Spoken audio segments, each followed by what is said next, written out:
위드 코로나의 그 체험, 실질적인 체험을 할 수 있는 시기가 된 것 같습니다. 그래서 제목을 정할 때 이제 위드 코로나 무엇을 준비해야 되나 궁금하셨죠? 근데 그렇게 거창하지는 않습니다. 답은 여러분이 이미 다 알고 계실 겁니다. 하지만 그것들 다시 한번 짚어보고 다시 한번 우리 삶 가운데 어떻게 적용할지 함께 생각해 보려고 합니다. 우리가 더 이상 이제 포스트 코로나라고 이야기하지 않고 오늘 제목처럼 위드 코로나를 단어를 사용하게 되죠. 근데 얼마 전에 이제 한 단체에서 조사한 내용을 봤습니다. 그럼 과연 코로나를 통해서 기존의 교인들의 움직임이나 어떨까라는 것을 한번 찾아보다가 지금 보여드리는 자료를 발견하게 됐습니다. 보여주시면 예장은 보통 11만 명, 한 12만 명 정도 줄었고, 그러니까 예장이라 하면 여러분 좀 헷갈리고 할 수 있는데 온누리교회는 통합 예장입니다. 그리고 일반적으로 예장 합동이라고 하면 총신을 말하고 있습니다. 그쪽은 17만 명, 그리고 감리교는 6만 명, 또 고신은 한 10,000명. 근데 전체적으로 이제 대표적인 종교단체 예장하고 통합과 합동을 하면 28만 명인데, 제가 볼 때는 수많은 목사님과 이야기하다 보면 이것보다 더 많은 사람들이 교회를 빠져나가고 예배 드리는 걸 멈춘 거로 알게 되었습니다. 그렇다면 왜 이것 때문에 제가 문제를 삼기 위해서 위드 코로나를 준비할 때 무엇을 준비하라고 제목을 정한 것은 아닙니다. 그렇다면 우리가 위드 코로나를 통해서 무엇을 준비할 때 잃었던 교인들을 회복하는 것, 잃어버렸던 교인의 숫자들 늘리는 것, 이것을 위드 코로나를 준비한다고 말하고 싶지 않습니다. 그러나 필요하죠. 그런 잃었던 영혼들 다시 한번 교회로 부르고 함께 예배하는 게 너무 필요하지만 오늘 설교의 핵심적인 내용은 아닙니다. 그렇다면 과연 우리가 위드 코로나를 시작할 때 무엇을 준비할까? 그것은 제가 또한 자료를 찾아보니까 부산 수영로교회 이규현 목사님이 이런 인터뷰한 게 있더라고요. 제가 읽어 드릴게요. 코로나 이후 수영로교회는 본질 회복과 창의적인 사역에 집중하고 있다. 여기서 본질적인 회복이라 함은 규모와 수가 아닌 가치와 질의 무게 중심을 두는 것을 의미한다. 그리고 부산 수영로교회 이규현 목사는 코로나19 이후 교회마다 영적 필요가 더욱 요구될 것입니다. 인터뷰한 내용이죠. 코로나19로 움츠렸던 경향도 있지만 그만큼 영혼이 목말라 합니다. 이제 종교적인 열심은 사라지고 본질적인 예배가 요청되는 시대입니다. 이러한 때에 예배 현장성이 중요합니다. 대면 예배가 중요하다는 얘기죠. 말씀이 없는 가뭄을 위기를 극복해야 할 시기입니다. 본질을 회복하면 또 다른 길이 열릴 것입니다 라는 말로 지금의 위기 상황이 본질 회복에 집중하는 기회라고 이야기했던 인터뷰를 본 적이 있습니다. 여러분들은 이 인터뷰 어떻게 생각하십니까? 과연 위드 코로나를 준비함에 있어서 우리가 준비할 본질적인 의미는 무엇이라고 생각합니까? 이규현 목사님 말씀처럼 진정한 본질을 회복하는 것은 무엇이냐면 코로나로 인해서 흔들렸던 예배자의 마음을 회복하는 것이죠. 어떤 사람들이 이런 저의 말에 너무 원리적이고 근본적인 말 아닙니까? 라고 얘기할 수 있는데, 근데 여러분, 이게 답입니다. 이게 진리입니다. 그 어떤 것도 세상에서 다른 대책과 다른 것들을 준비한다면 그건 진리 안에 거하지 않습니다. 우리가 날마다 구할 것은 무엇이냐면 수많은 사회적인 어려움 가운데, 시대적인 어려움 가운데 우리가 해야 할 일은 예배의 자리에 서는 거고 예배자의 마음을 지키는 것입니다. 위드 코로나 시대를 준비하는 우리들의 회복해야 할 본질은 무엇입니까? 바로 오늘 여러분과 함께 나눌 연합, 화평, 성결, 거룩이라고 말씀드리고 싶습니다. 오늘 함께 여러분과 나눴던 이 히브리서의 핵심적인 내용은 무엇이냐면 믿음의 서신이라고 이야기하고 있습니다.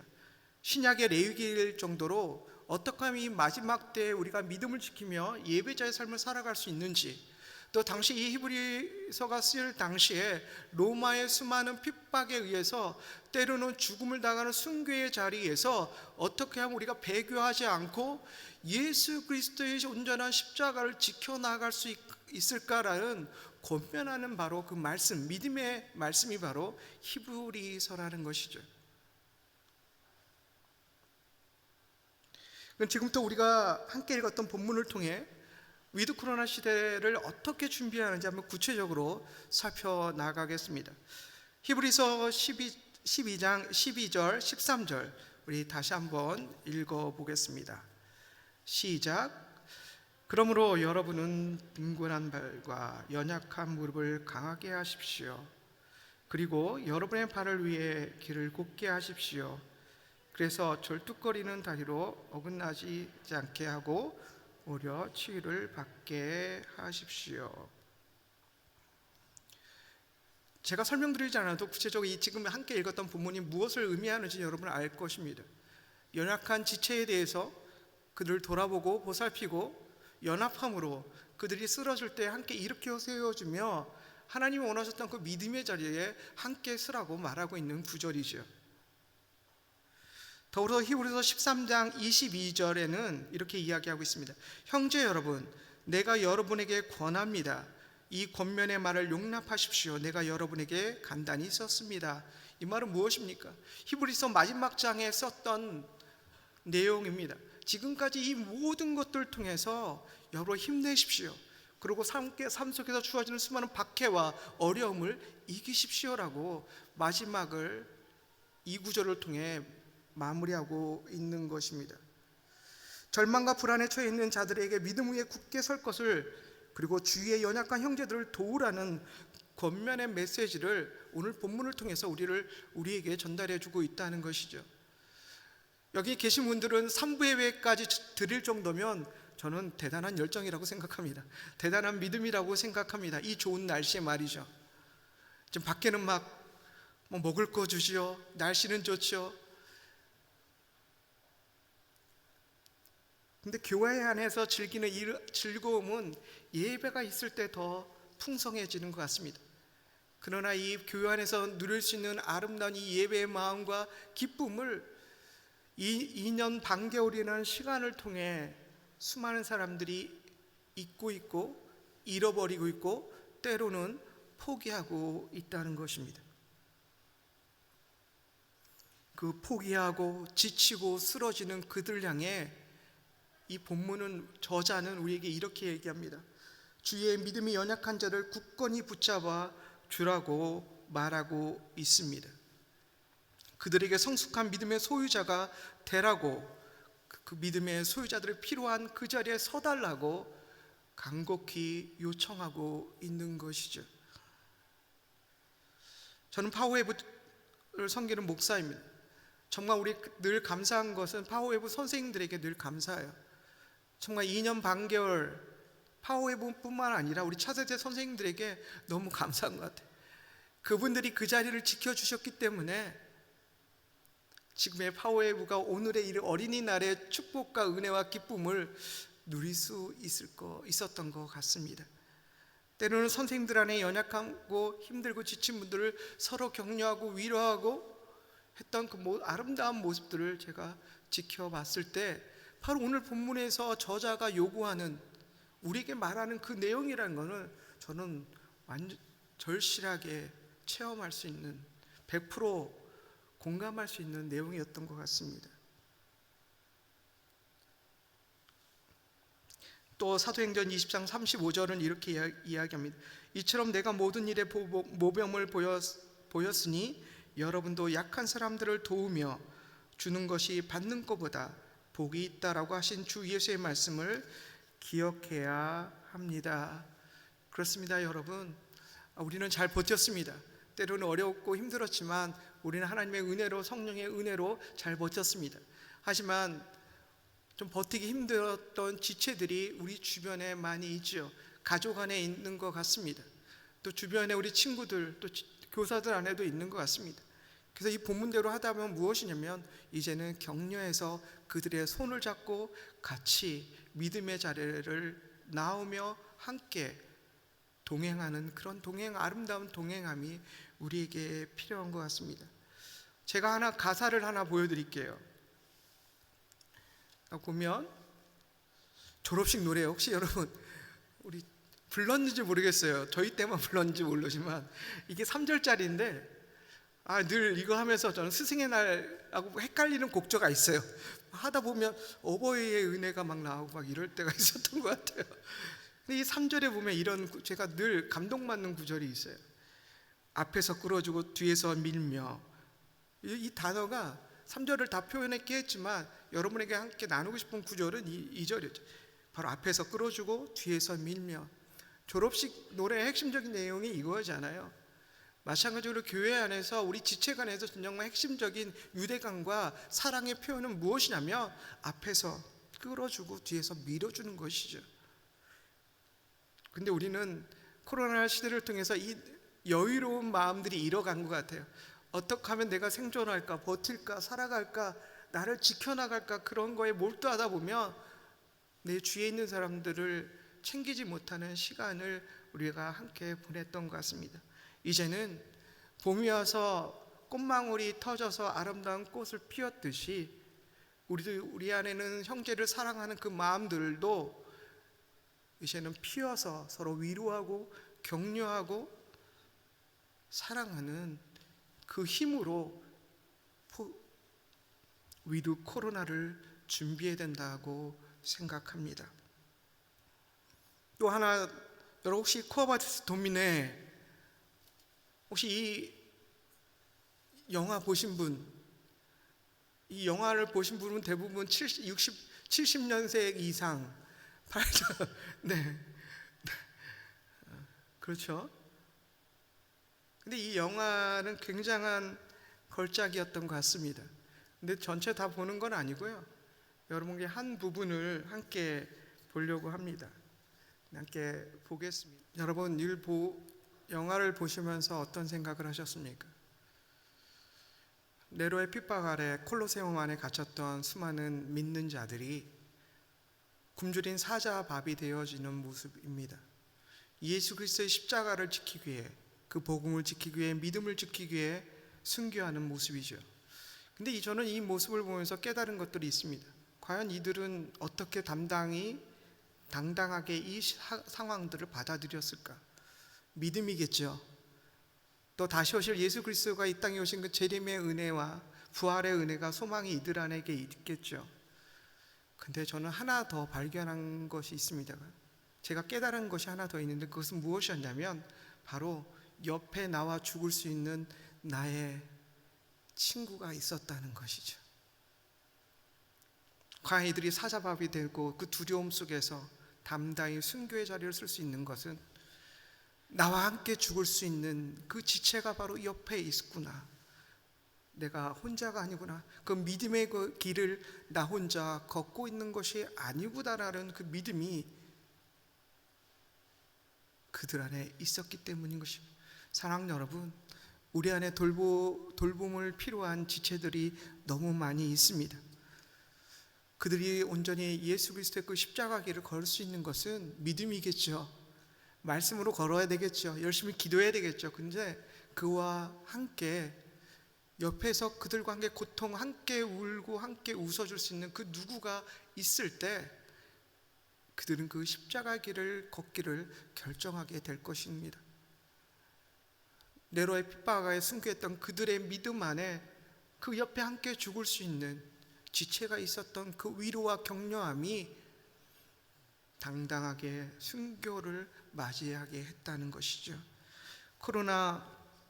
위드 코로나를 준비한 우리의 마음은, 우리는 이제는 나 중심적으로 2년 반개월을 지났다면 이제는 우리 옆 사람을 바라볼 때 같이 쟀던 나의 지체 지금 과연 있는가, 그 예배 자리에 있는가 여러분 한번 살펴보십시오. 그들 향해 손을 내밀고 위로와 격려가 필요할 때입니다. 그런데 사랑하는 성도 여러분, 연합, 위로, 격려, 이것도 너무 좋은데 위드 코로나 시대를 준비하면서 가장 핵심적인 것 같지는 않습니다. 그렇다면 과연 위드 코로나를 준비하는데 핵심적인 것은 무엇인지 우리가 함께 함께 볼 건데, 바로 히브리서 12장 14절입니다. 우리 함께 읽겠습니다. 시작. 모든 사람과 더불어 화평과 거룩함을 추구하십시오. 이것 없이는 아무도 주를 보지 못할 것입니다. 아멘. 이미 답은 말씀 가운데 있습니다. 연합함, 서로 도움, 격려, 위로와 더불어서 위드 코로나 시대에 우리가 준비할 핵심적인 것, 화평과 거룩임을 말하고 있다는 것입니다. 화평과 거룩을 통해 우리는 공동체를 온전히 회복하고 세워 나가야 되는 것이죠. 우리는 작은 예수예요.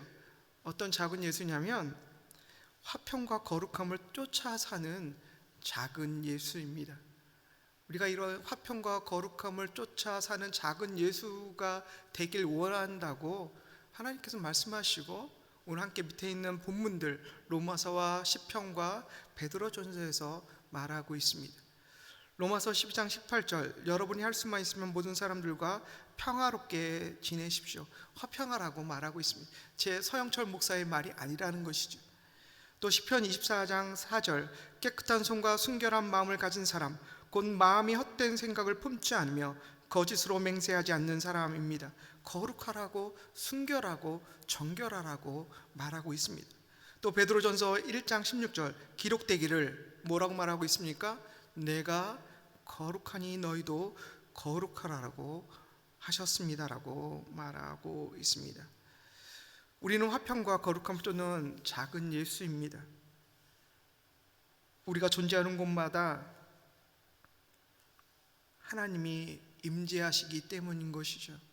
우리가 거룩한 예배자로 쓰는 그곳에 하나님의 그 임재가 있는 것입니다.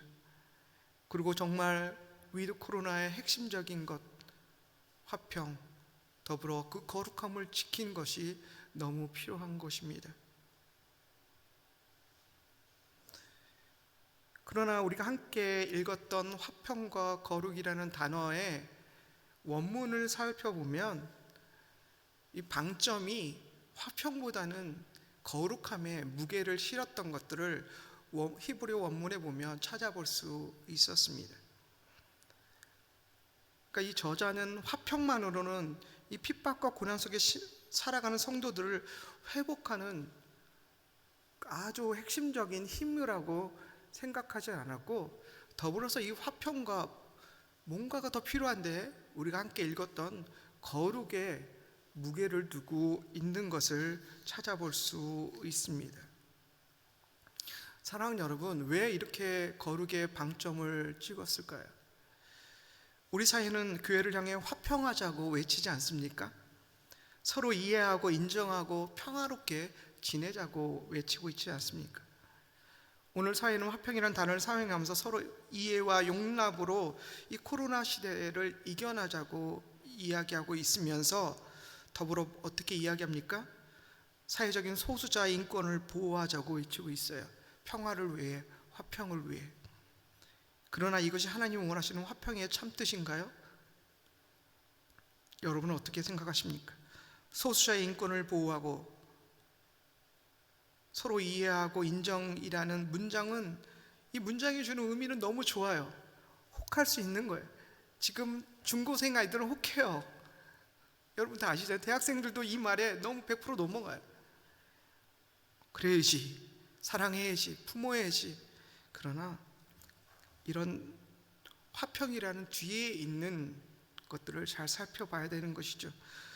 동성애를 받아들일 때 화평이 옵니까? 성소수자의 인권을 지킬 때 화평이 만들어집니까? 겉은 화평한 것처럼 보이겠죠. 아닙니다. 진정한 화평은 하나님의 창조 원리가 회복될 때 도래하는 것입니다. 하나님의 창조 원리의 핵심은 무엇입니까? 거룩인 것이죠. 우리는 거룩함을 잃어서 하나님을 보지 못할 거라고 오늘 함께 있던 본문은 말하고 있어요. 다른 말로 무엇이에요? 화평과 거룩함을 우리가 회복될 때 하나님을 볼 수 있다고 말하고 있다는 것입니다. 하나님께서 이 마지막 때 우리에게 요구하시는 것은 화평과 거룩함이죠. 여러분은 어떤 길로 걸어가시겠습니까? 거룩함이 없는 세상의 기준을 따라가는 화평의 길, 아니면 하나님의 거룩함의 반석에 세워진 하나님 중심적인 화평을 취하시고 그 길을 걸어가시겠습니까?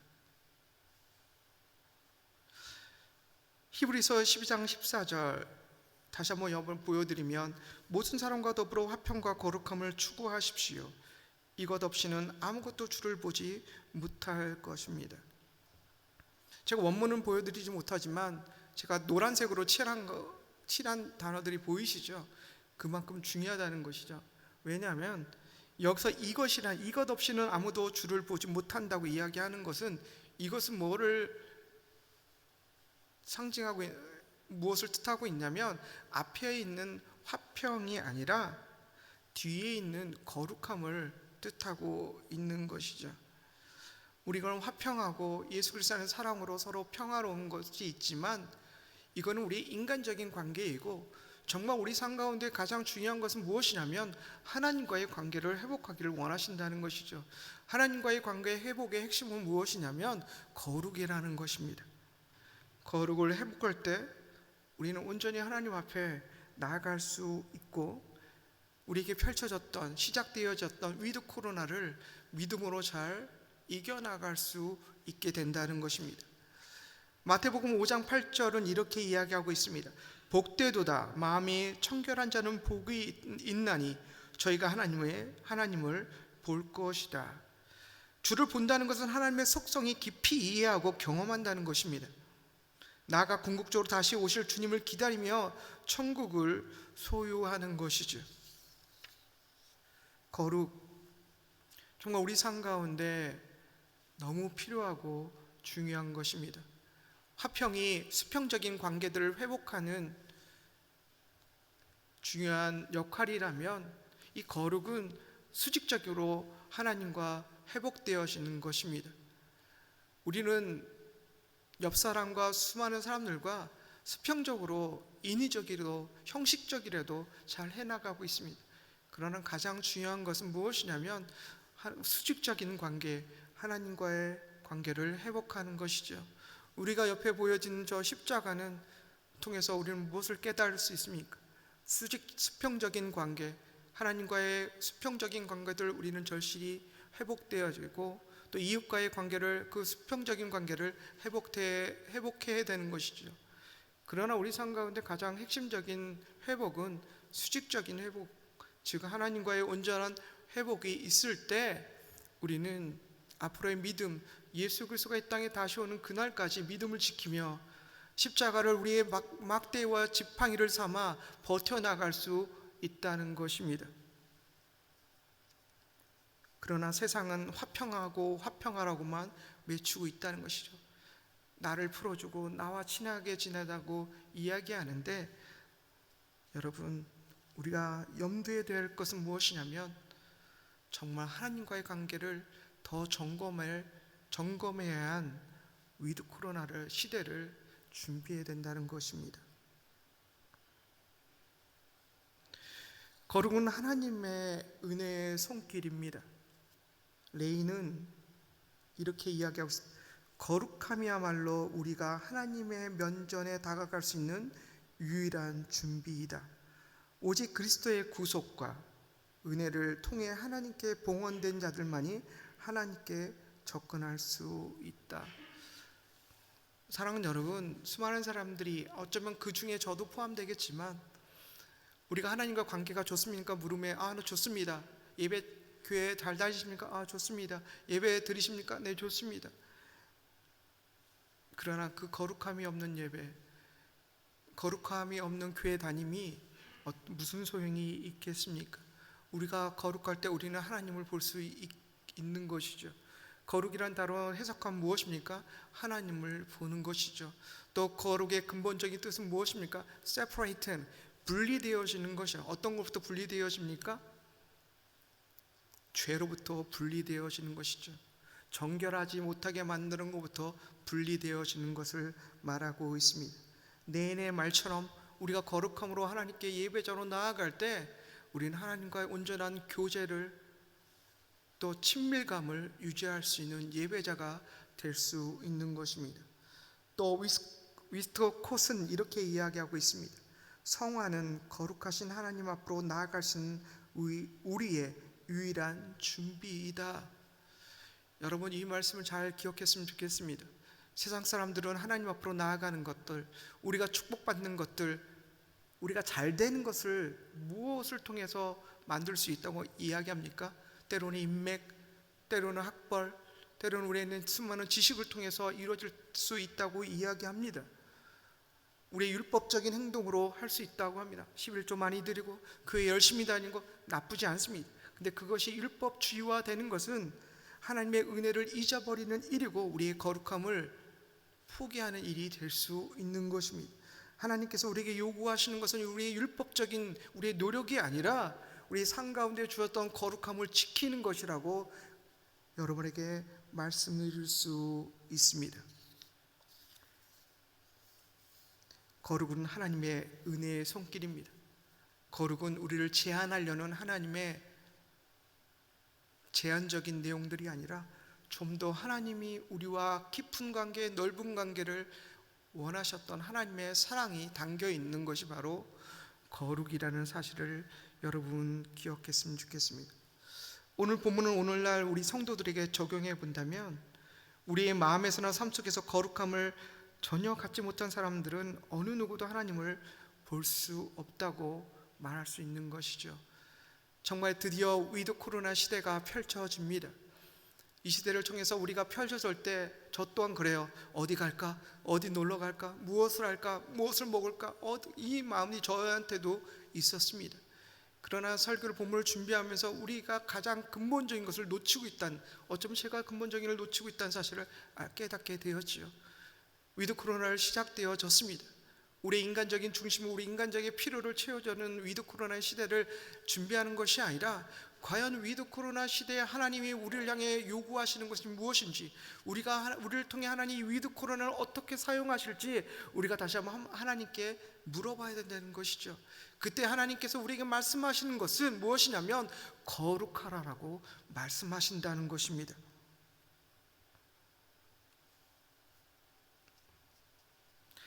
거룩함으로 위드 코로나 시대를 살아가야 합니다.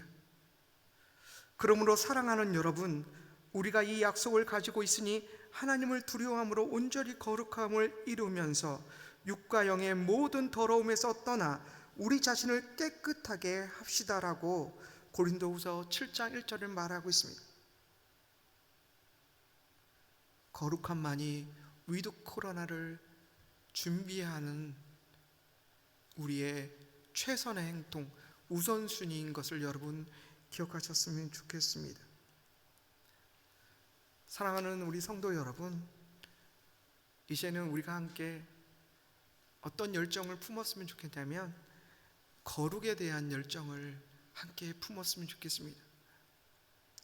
위드 코로나 시대를 준비할 것은 거룩입니다. 우리를 향해 하나님께서 말씀하시는 거룩 말입니다.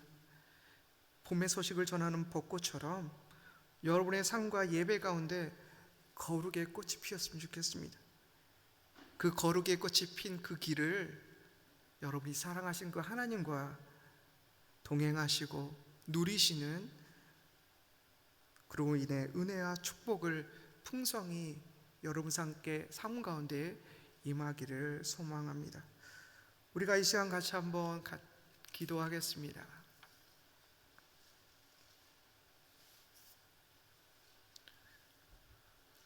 과연 나는 위드 코로나를 어떻게 준비하고 있습니까? 하나님 물어봤으면 좋겠습니다. 그리고 하나님께 또 물어봤으면 좋겠습니다. 그렇다면 하나님, 나는 이 위드 코로나를 어떻게 준비하기 원하시는지 하나님 저에게 말씀해 주십시오. 혹시 이스라엘 백성처럼 자기 중심적으로 자기의 생각대로 자기의 지식대로 경험대로 준비하는 그런 사람입니까? 아니면 하나님이 원하셨던 그 거룩을 지켜나가며 그 거룩을 바탕으로 위드 코로나를 준비하고 있습니까?